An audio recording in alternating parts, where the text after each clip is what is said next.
Hey guys, देखो आज के डेट में बाज़ार का थोड़ा-सा मैं आपको बोलूँगा जो सेंटीमेंट है वो थोड़ा नेगेटिव हो सकता है। मतलब जो कलर रहेगा वो थोड़ा रेड रह सकता है।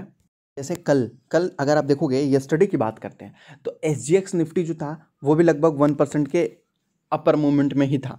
जहाँ तक कि डाउजो की बात करते हैं तो वो भी लगभग प्लस में ही था, 200 या 300 पॉइंट प्लस में ही था। तो निफ्टी भी इसी वजह से आपको लगभग 100 पॉइंट के आसपास गैप अप ओपनिंग देखने को मिल गया।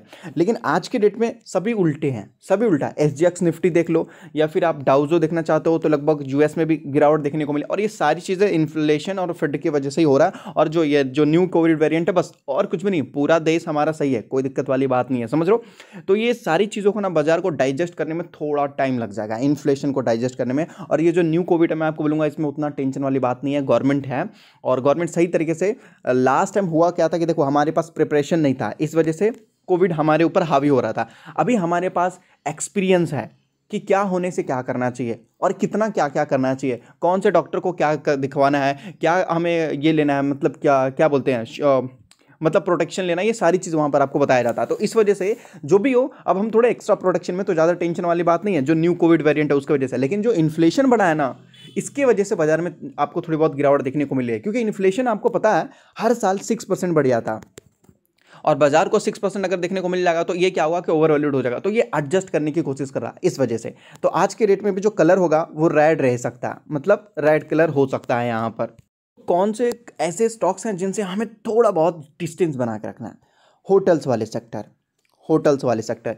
क्योंकि यूएस में देखोगे यस्टरडे जब गिरावट हो रही थी ना, तो होटल, एविएशन, इंफ्रास्ट्रक्चर, ये सारे स्टॉक्स में आपको गिरावट देखने को मिले। देखो कोविड की वजह से, इन्फ्लेशन की वजह से यही सारी चीज़ों को ज़्यादा तकलीफ देखने को मिल जाता, समझ लो, इस वजह से। और देखो एक अगर देखो जो न्यू कोविड है उसके वजह से होटल वाले सेक्टर ना पहले ही डर जाते हैं। भले ही गवर्नमेंट ने कुछ बोला या ना बोला, लेकिन समझदार लोग इशारे में ही समझ जाते हैं। पता है कुछ भी होगा तो सरकार तुरंत ही बंद कर देगी। जहां पर मतलब मैं आपको बोलूंगा कि पब्लिक ज़्यादातर गैदर होगी, वो सारी चीज़ों को मतलब ज़्यादा रिस्ट्रिक्ट कर दिया जाएगा। इस वजह से होटल वाले सेक्टर ने एकदम से गिरना स्टार्ट कर देते हैं। तो इंडियन होटल को ही मैं केवल टारगेट नहीं कर रहा हूँ, है कि नहीं, मैं होटल सेक्टर को टारगेट कर रहा हूँ। यहाँ पर कोई भी होटल सेक्टर है वहाँ पर दबाव के साथ आज बाजार में रह सकता है। तो अगर आपने अच्छे वाले होटल वाले स्टॉक खरीद रखे हैं तो दिक्कत वाली बात नहीं है, आप होल्ड कर सकते हो। लेकिन आपको लगता है कि नहीं भाई मैंने तो ऐसे ही खरीद लिया था देख के सुन के, या पता नहीं है मुझे, तो फिर मैं आपको बोलूँगा कि थोड़ा तकलीफ हो सकती है आपको। ये कुछ दिन के लिए, उसके बाद बाजार जब भागेगा वापस तो स्टॉक ऊपर आ जाएगा। क्योंकि अगर हम देखते हैं तो लंबे समय में ये काफ़ी अच्छा प्रॉफिट भी नहीं दे पाते हैं। जैसे यहाँ पर देखेंगे तो 1999 से मतलब 20 साल हो चुके हैं, लेकिन कंपनी ने कितने 500-700% का रिटर्न दिया, लगभग 5 या 600% का रिटर्न दिया 20 साल में। 20 साल में तो आप अच्छे अच्छे, लगभग मैं आपको बोल दूँ, रिलायंस में लगा देते हैं, रिलायंस ही आपको कितना अच्छा प्रॉफिट देता है, बजाज में लगा देते हैं, एचडीएफसी में लगा देते हैं, है कि नहीं, बहुत सारे अच्छे अच्छे ग्रुप थे। लेकिन होटल वाले सेक्टर में क्या बोलूँ ना कि इनके पास मार्जिन नहीं होता, इस वजह से ये सारे सेक्टर अच्छा नहीं प्रॉफिट दे पाते। अगर डाइवर्सिफाई बिजनेस में होटल सेक्टर इंक्लूडेड है चलेगा तो बेस्ट है, कोई दिक्कत नहीं। लेकिन अगर डाइवर्सिफाई बिजनेस नहीं है, केवल अगर आपका मेन सोर्स ऑफ इनकम यही है, तो मैं आपको बोलूंगा कि यहां पर आपको टेम्पररी गेन ही देखने को मिल सकता है।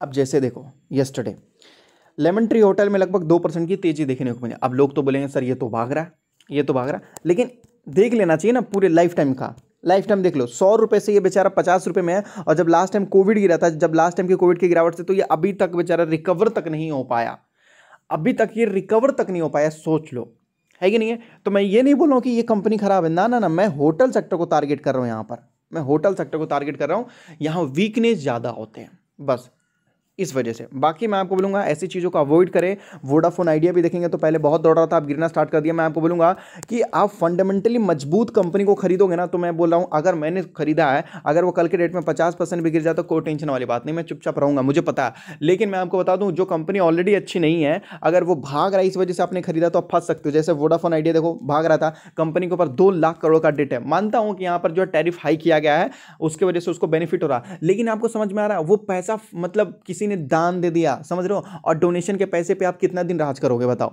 सपोज मान लीजिए किसी ने, आप रास्ते पे जा रहे हो, आपको हेल्प चाहिए था, किसी ने आपको पैसा दे दिया, इसका मतलब ये थोड़ी कि लगभग आप मतलब आपका लाइफ सेट है, नहीं। तो वोडाफोन आइडिया को मैं आपको बोलूंगा, वोडाफोन आइडिया ने मेहनत नहीं की है, और मेहनत इन द फॉर्म ऑफ, मैं आपको बोलूंगा बिजनेस में कोई ग्रोथ नहीं है, कोई ऐसा पोटेंशियल नहीं आया जिसकी वजह से वो और भागने वाला। अभी भी जियो जीने नहीं देगा, समझ लो, अभी भी जियो और एयरटेल जीने नहीं देंगे। तो इस वजह से मैं आपको बोलूंगा कंपनी के ऊपर हेवी डेट है, और मुझे डेट से ना कोई प्रॉब्लम ही नहीं है। जो कंपनी डेट लेती है ना, सही है, नॉर्मल है, लेकिन कंपनी के पास इतना डेट है कि वो अपना इंटरेस्ट तक नहीं पे कर सकते, इंटरेस्ट। और इंटरेस्ट में ही दब जा रही है। डिट की बात तो छोड़ो, डिट की बात तो छोड़ेंगे। इस वजह से मैं आपको बोलूँगा वोडाफोन आइडिया जैसे कंपनी भागते हैं तो काफ़ी ज़्यादा भागेंगे, लेकिन लपेटे में ना आना। शॉर्ट टर्म में निकल गया, लेकिन लंबे समय में इग्नोर। और अगर आप स्टॉक मार्केट में नए हो तो अपना डीमैट अकाउंट एंजल में ओपन कर सकते हो, जहाँ पर आप एनएससी बीएससी म्यूचुअल फंड कुछ भी खरीद सकते हो।